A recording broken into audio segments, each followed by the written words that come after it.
Today on Behind the Label, an exclusive conversation with fashion superstar Giorgio Armani.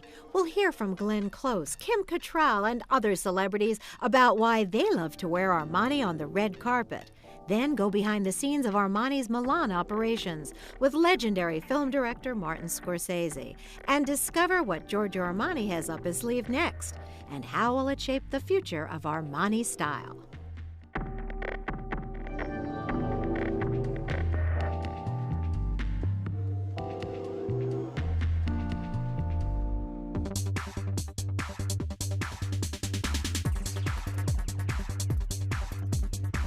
After 30 years in the fashion world, Giorgio Armani has become a living legend. During his illustrious career, he has changed the way we look at fashion with his simplicity, elegance, and impeccable style. He has always stayed true to that design philosophy, and as a result, he continues to garner international attention and keep his fans coming back for more. I think it's been 20 years that I've been wearing Armani, and for me, it has been effortless elegance. I'm fascinated by his imagination, use of fabric, and design. He is like this myth to me. You know, he's just a name. He's this iconic label. True to form, Mr. Armani recently made headlines when he arrived in the Big Apple to show his latest collection after a long hiatus from the New York runways. Soon after this historic event, I was fortunate enough to sit down with Mr. Armani in his spectacular New York City penthouse, and with the help of a translator, talk to him about his extraordinary life. First of all, Mr. Armani, let me congratulate you. Last night was fabulous. What was interesting about it was very different. It was open to the public, and the biggest name celebrities were there. We've never had that democratic mix before. I wanted to do a show in New York because it had been a long time since I had been on the New York stage. This collection was born out of a very special concept, to be more free in my mind, and to be more creative, and to go beyond commercial restrictions, and beyond the image of me that is in the marketplace. I thought that the idea of a spectacular collection was worth showing to a lot of people, not only the usual people who see the collections, like the press, friends, the VIPs. There are a lot of people who think about fashion but never get to see it. They may read about it in the papers or see it on TV, but they don't get to experience it. The runway show is its own spectacle, especially for young people, for whom fashion is iconic, something you dream of. So I wanted the young people of New York to dream. Apparently, more than New York's young and hip came out to share Mr. Armani's dream that night. I was really impressed with his sort of theme for the night. Was just sort of, democracy in fashion. I know he invited a bunch of just, regular folks to the show tonight, which I think is really important because fashion is really about, being accessible to everyone. Your clothes represent clothes that make people look beautiful. You have said this. You are trying to make the man and woman look the most attractive they can. And for that reason, you have gone on record as saying that you don't like the fashion machine, that need of editors to find the new every year. You don't play that game. Certo, esiste questo gioco. Of course, the game does exist. I think it's because there aren't that many great ideas, and because the press tends to simplify things. They are happy to latch on to some theme. For example, to turn a little pleated skirt into some huge event. They also emphasize or give value to something that really shouldn't have that much value. That's the game, and it disturbs me. It even offends me. People expect creative things from a creative person. It is not enough to bring back some design from the past simply because the younger generations haven't experienced it yet. Because today, that generation is living in a completely different world. Thankfully, Giorgio Armani is an innovator rather than someone who recycles looks from the past. In fact, ever since his early career, when he worked with such famed designers as Nino Cerruti, Armani has been a creative visionary. But it wasn't always an easy path. You went to work for Nino Cerruti, but you really actually never studied design in school. Io non avevo il disegno. Sì, a scuola ero bravo a disegnare, ma I didn't know how to draw. I mean, in school, I was able to draw historical imagery, like Greek temples, but I couldn't draw the human form. It was very difficult for me. When I was starting out, I'm not ashamed to say this, but I would sketch the maquette of Yves Saint Laurent. Poi ho preso la mia strada, ho preso il mio tratto, ho preso il modo di esprimere attraverso After a great deal of practice, I got better, and I was able to express my ideas in my drawings and communicate them to a seamstress in a factory. But it was very hard. I held on to some of my early drawings, and they are very elementary, very basic. But then slowly, I got better.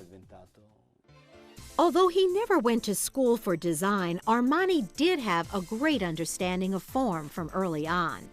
Interestingly, it was his study of medicine that inspired his fascination with the human body and gave him a deep appreciation of life and people.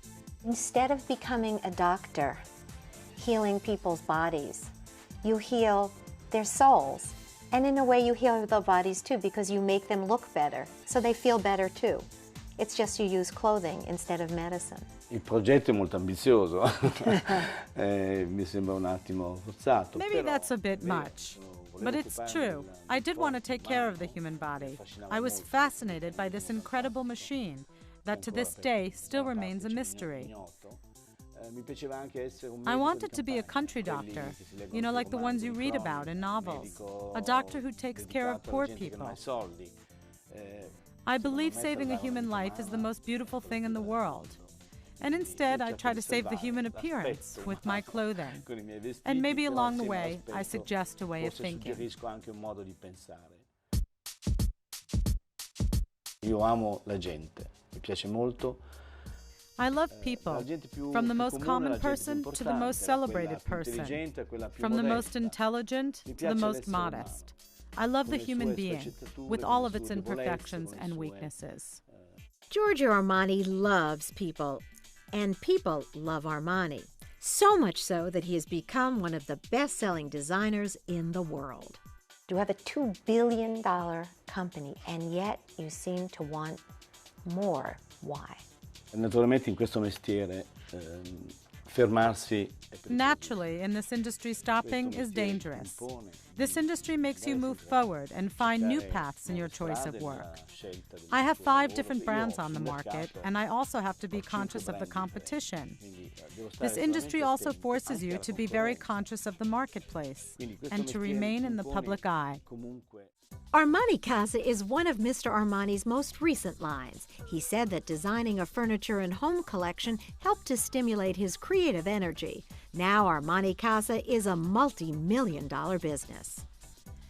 La gente stessa mi chiede spesso di agire in campi diversi. People often ask me to work in different areas, and this means that they have a belief in me and my capacity for imagination. So these two elements coexist, a need within the marketplace and a need within myself psychologically. It isn't enough for me to have made some beautiful clothes in the 70s, 80s, or 90s. I hope to be able to continue into 2010. Giorgio Armani. He is still one of the most important and talked about figures in fashion, with a career that spanned over 3 decades. And though he's already left an indelible mark on the business with his modern and timeless designs, he shows no signs of slowing down. In fact, he seems more and more inspired every day.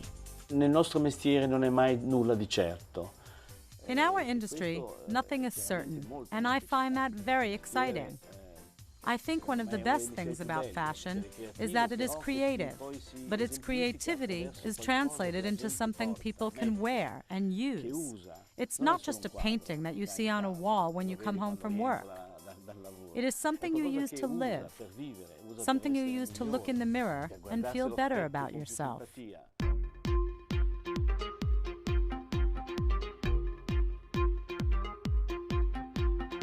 Since Armani's clothing makes people look and feel better, it's no wonder that all of Hollywood has caught on like wildfire. In Tinseltown, everyone who's anyone wants to be seen and photographed in Armani. And whether Armani is dressing stars for their film or stroll down the red carpet, celebrities draped in his designs have been known to create a buzz. Perhaps no one knows more about Armani's impact on Hollywood than stylist to the stars, Philip Block. I remember working with them over the years, and I remember when I first went to Hollywood and dressing celebrities, that's the first stop you learn on Rodeo Drive is Armani. And I worked with Faye Dunaway right out of the shoot, so to speak. And so, you know, she's like, darling, you have to go to Armani for me, you know, of course. And it's like, I've already been there. And you go and you get racks of things from Armani, and you know your client's gonna be happy. Armani has long been inspired by the relationship between cinema and fashion, but the real love fest between Hollywood and Armani began with his landmark film debut in 1980. I think the first movie that Mr. Armani ever did was American Gigolo with Richard Gere, and it kind of had a seismic effect on Hollywood that I remember how he looked. He had the dark shirt and that beautiful suit, and that was the beginning. That movie put him on the map. And it was about textures. It was just layering the textures of the ties with the shirts, with the jackets. And remember, he laid out the clothes. And it was just boom, boom, boom, boom, boom. It was just the little differences that made it look so rich. And you're like, I want a closet like that. American Gigolo was just the beginning. Armani went on to design for many other blockbusters, including The Untouchables and Batman. But he also wanted to tackle something much larger and longer, the Hollywood red carpet.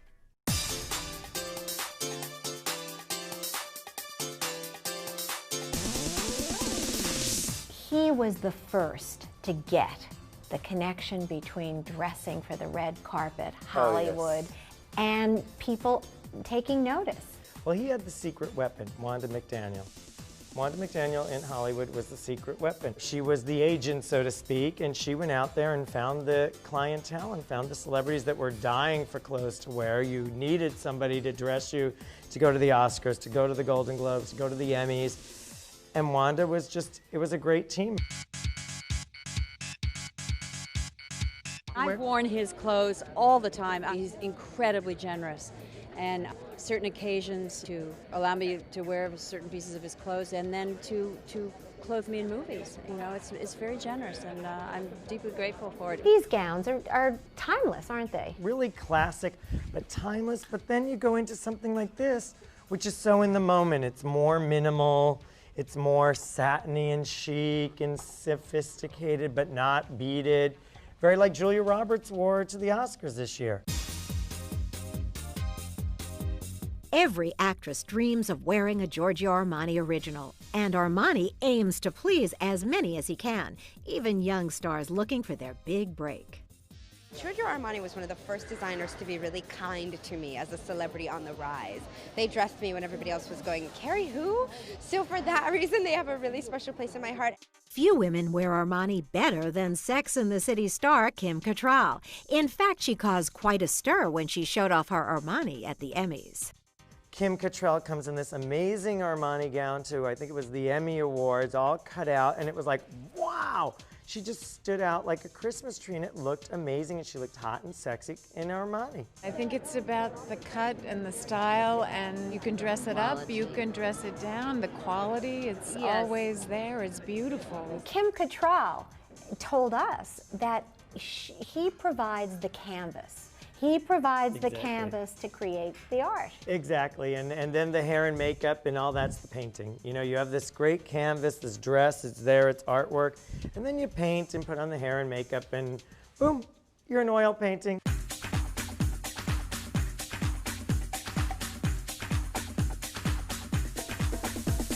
You make something for everyone that I find most important because, you know, when you're in Hollywood, you're working with Selma, who's tiny, or you're working with Sandra Bullock, who's tall, or you're working with Halle Berry, who's curvy. It depends who you're working with, but there's all different body types in Hollywood because actresses and actors come in all shapes and sizes. And it's interesting, Armani works on all of them. Success in Hollywood has been especially sweet for Giorgio Armani because he is so passionate about the cinema. So it seems only fitting that one of his first and closest friends in showbiz is the legendary director, Martin Scorsese. we had a couple of mutual friends, and wound up meeting him. I think it was in Milan or in Rome. I'm not quite sure, but I think it was Milan. And wound up doing a little documentary on him in 1990. That documentary, called Made in Milan, follows Giorgio Armani as he carefully prepares for a fashion show. Scorsese gives viewers an extremely candid snapshot of a designer who is otherwise intensely private.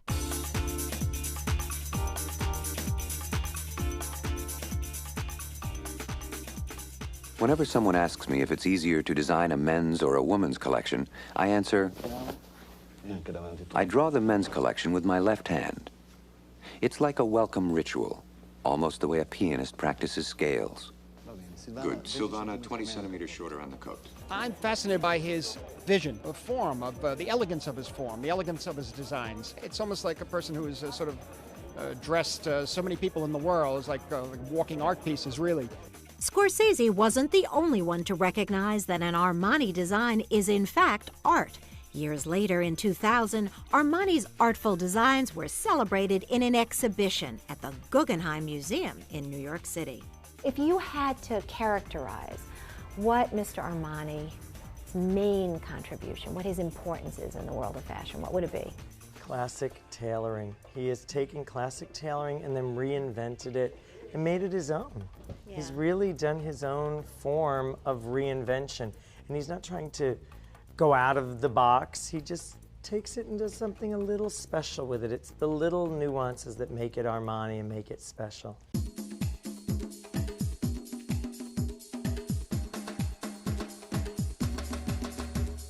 We're sort of like the poster children for contemporary. I love this. I mean, look, you just put it on and you feel rich. The point is, when you put these on, then you feel it. I don't even need to look in the mirror and I know I look good. It fits you perfectly. Good. I know I look good. You do. I don't even need to look in the mirror. It's like, you don't need to look in the mirror. That's the amazing thing about it. I feel like since the first day I had my first Armani suit, I knew I can put that on, boom, boom, boom. I can look at the tie and the shirt with it here and go, okay, it looks good. Boom, I put it on. I don't even need to look in the mirror. I know I look great. Well, you do, darling. You look marvelous.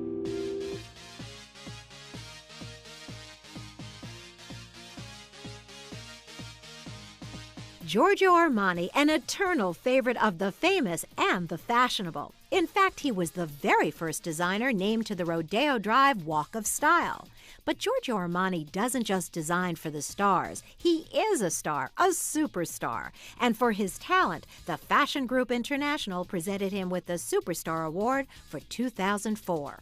This is a major award, but you once said in an interview, I would rather have the Best Collection Award than the Superstar Award.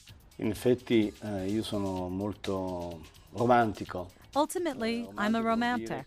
Romantic meaning I believe in certain principles and certain beliefs. I'm of the opinion that if a dress gets published in a newspaper, it's because it's a beautiful dress, and it's not because someone is doing someone else a favor. Certainly the award I'm getting is an award that recognizes my work in general, and that I've survived for 30 years, which is kind of amazing. Essere qui dopo 30 anni di attività, che è una cosa abbastanza... Don't think you can get rid of me with a prize. I'm still creative and very aware of the market. As for my way of thinking, I approach each collection as if it's my first. And that's why I say the prize should be for the best collection and not the superstar. Whether he likes it or not, Giorgio Armani is a superstar. Not only is he recognized in every corner of the globe, in the fashion world he's considered royalty, but he still keeps it real and is a generous friend to many. I love how we all know him personally. We've had conversations, we've had dinner, I've been a guest of his in Italy, and yet we all still refer to him as Mr. Armani, which is definitely shows you something right there. It's like the queen. There were only two, as I remember in fashion, there was Mr. Blass and Mr. Armani. Mr. Everybody Blass, else Mr. you know Armani. by their first name, exactly. right? It's true.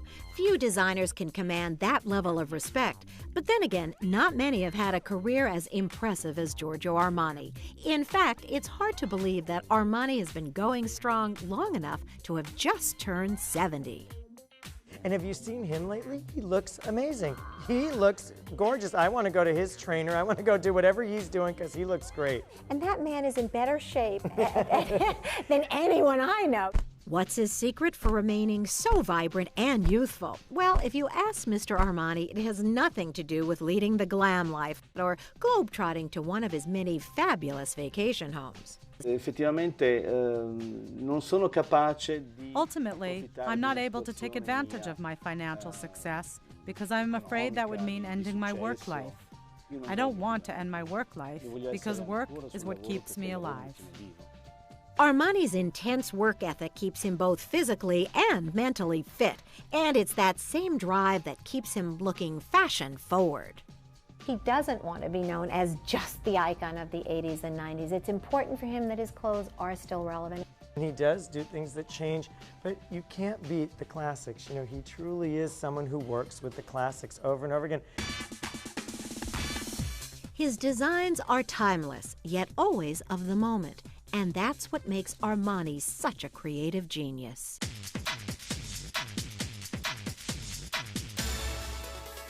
For Armani to design one collection after another for so many brands after so many years, it makes one wonder, where does he find the time and what's with the all work, no play attitude? I always wonder, why don't you just relax more? Valentino is always partying, and Versace, he was always partying. You live for your work. You really live for your work.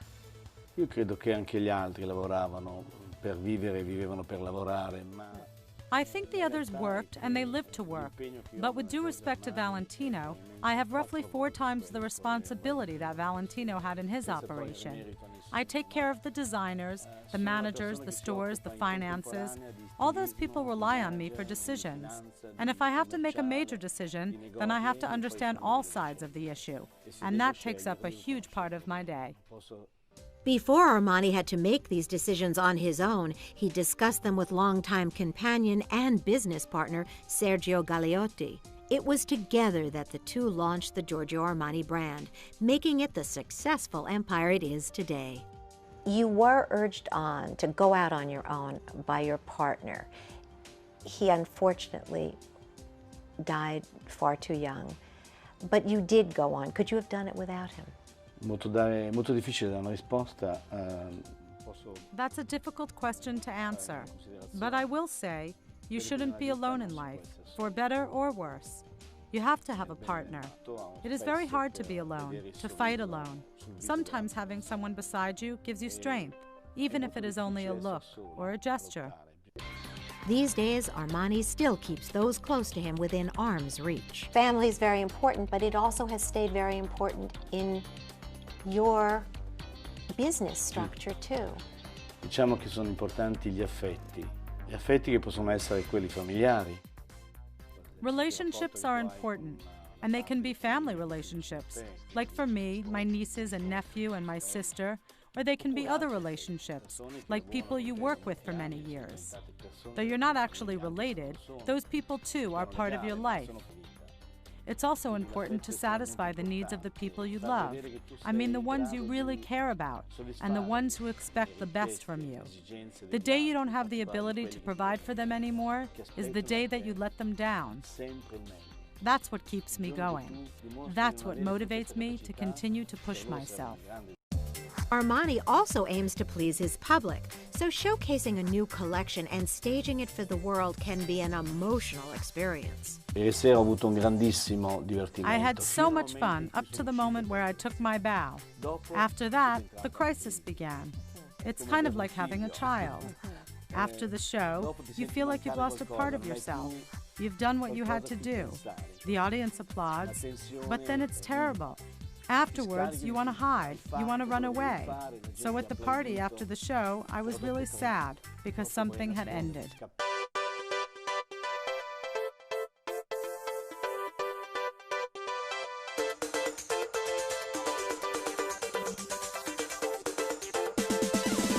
What Giorgio Armani has created in the last 30 years is awe-inspiring. His empire spans 100 countries, ringing up over $2 billion in sales. Armani products range from blazers and blouses to candles and coffee cups, from fragrances and fine china to bedding and beyond. It's a huge achievement, but as one would expect with Armani, there's still more to come. Naturalmente in questo mestiere fermarsi è pericoloso. Naturally, this industry forces you to keep going forward. You have to find new roads in what you do. For example, I want to design a high-end line that's geared toward people who are maybe comfortable but not rich. A collection that you don't have to be extremely wealthy to afford. What makes you the happiest? Stati molti anni, ho sperimentato anche. I have learned through many years of experience that I love my job. It's something that never leaves me. It's something that is connected to everything that I do. And even though I'm very busy, I still enjoy myself very much.